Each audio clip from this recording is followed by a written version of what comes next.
Hello world. So the introduction says, welcome, enter your language sample to determine the MLU and generate a word cloud.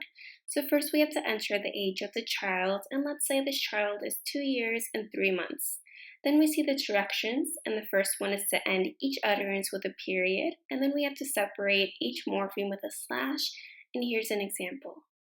Then we enter our language sample of more than 50 utterances, but let's see what happens if our language sample only has one, which it'll be may the force be with you.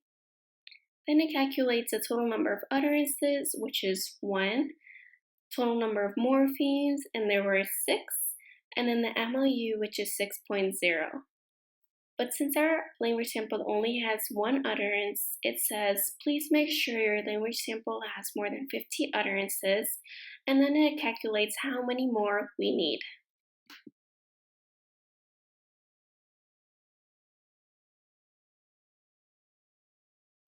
First, we have to enter the age of the child again.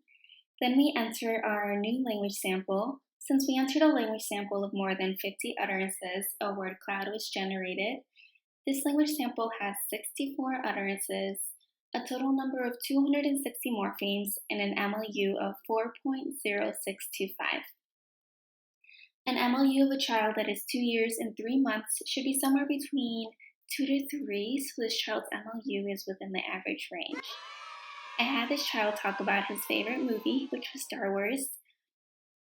I don't know of any speech-language pathologists that show word clouds when we talk about evaluation results, but I thought that it would be nice to have a visual and show the child and parents the common words that the child used during the language sample.